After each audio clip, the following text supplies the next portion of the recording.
Então, vamos lá. A elaboração do termo de referência é algo assim que merece muita atenção, visto que se trata de uma atividade administrativa plural e complexa. Ou seja, começou errado, tem tudo para dar errado.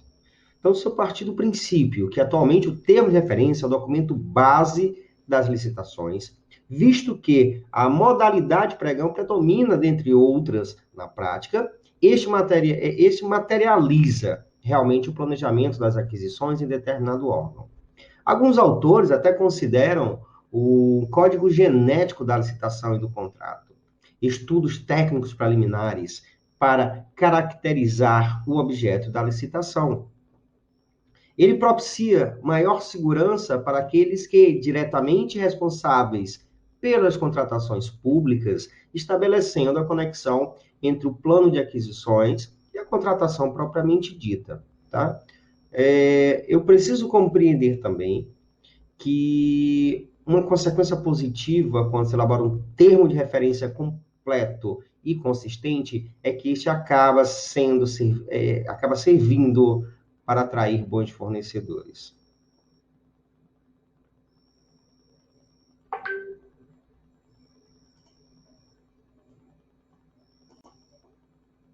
Então, vamos falar aqui sobre as partes que integram um termo de referência. Vamos iniciar pelo objeto da contratação, que é o conjunto de elementos necessários e suficientes, com nível de preciação adequado para a caracterização do bem, do produto ou do serviço, inclusive definindo as unidades de medida usualmente adotadas, indicando os parâmetros mínimos de desempenho e de qualidade, vedadas as especificações que, por excessivas ou forem irrelevantes ou desnecessárias, limitem ou frustrem a competição e a realização do fornecimento. Vamos falar também sobre a apresentação da justificativa, ou seja, da necessidade da aquisição. O orçamento detalhado é uma parte extremamente importante, ou seja, de modo a propiciar a avaliação do custo pela administração. Eu preciso ter o valor estimado, ou seja, com base nos preços obtidos através da pesquisa de mercado. As condições, quanto aos locais, prazo de entrega ou de execução do objeto, forma de pagamento e, complementarmente, nos casos de serviços, quando cabíveis, a frequência, a periodicidade, características do pessoal, material e equipamentos a serem fornecidos e utilizados, procedimentos a serem seguidos, cuidados, deveres, disciplina e controles a serem adotados. O preço unitário máximo, ou seja, que a administração se dispõe a pagar, consideradas as regiões e as estimativas de quantidades a serem adquiridas. Existe também o cronograma físico-financeiro, se for o caso. Existe o critério de aceitação do objeto, deveres do contratado, procedimentos de fiscalização e gerenciamento do contrato, quando este for aplicável, evidente. E o prazo de execução, que aí eu posso ver no artigo 14 do decreto 28.089 de 2006.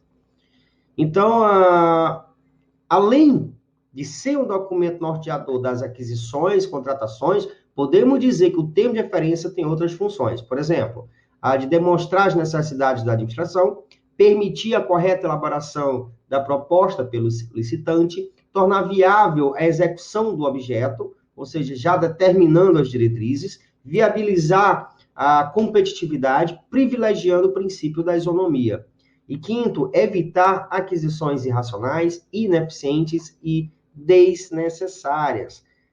Ele se divide aí em licitação interna, externa e execução. O fluxograma interno, por exemplo, ele se divide em 6 etapas, como a deflagração, elaboração do termo de referência, disponibilidade orçamentária, autorização da contratação, elaboração do edital e expedição de avisos. Toda elaboração ela tem que ser multissetorial, sempre que possível, ou seja, ela é construída a partir de uma equipe, né? Então, precisamos levar em consideração isso. A descrição do objeto e a justificativa devem possibilitar os seguintes questionamentos. Por exemplo, o que se quer, quem quer, por que quer, para que se quer, para quando se quer e como se quer. Ou seja, instruir com memória, série histórica, metodologia, cálculo, se for o caso, né?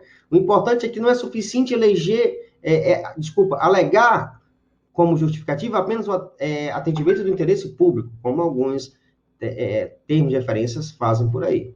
Ou seja, necessidade do setor, isso não justifica nada. Eu preciso detalhar. Nós devemos responder várias questões, tá? Eu tenho aqui, nós temos que ter uma noção do macro processo, né? Por exemplo, tem a necessidade da aquisição, que eu trabalho com processo na primeira etapa, planejamento da aquisição, depois vem a modalidade interna, que é a licitação interna, vem a licitação da fase externa, a contratação e o término. Dentro dessa primeira etapa, eu vejo o seguinte, eu elaboro o termo de referência, que é o projeto básico, depois eu faço a pesquisa de preço, né?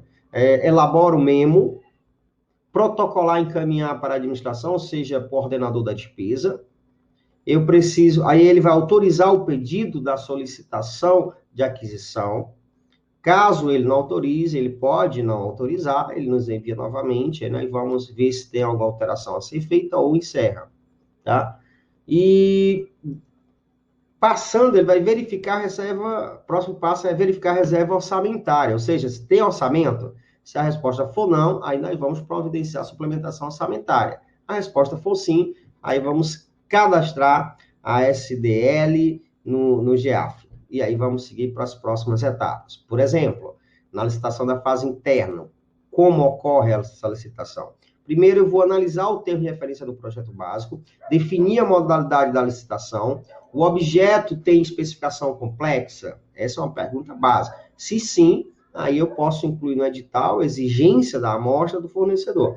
Caso não, seja comum, nós vamos elaborar a minuta do edital, elaborar a minuta do contrato, cadastrar o edital no sistema licitar, encaminhar para a procuradoria, ela vai elaborar o parecer jurídico, encaminhar para a CPL, formalizar o edital, publicar o edital, e aí nós vamos para uma terceira etapa, né? Que é essa parte da licitação externa.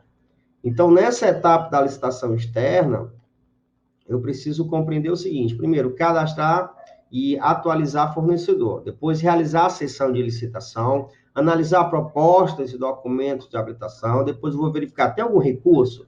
Se sim, nós vamos analisar e manifestar acerca desses recursos. Se não, nós vamos dar continuidade, selecionar a proposta mais vantajosa, eliminar o parecer conclusivo, julgamento sobre essa proposta mais vantajosa, elaborar o sumário executivo, ou seja, o termo de adjudicação e homologação, depois encaminha para o DAF, para assinatura do ordenador de despesa. Por último, eu vou publicar o termo de homologação, adjudicação, né, onde vem a licitação homologada, né?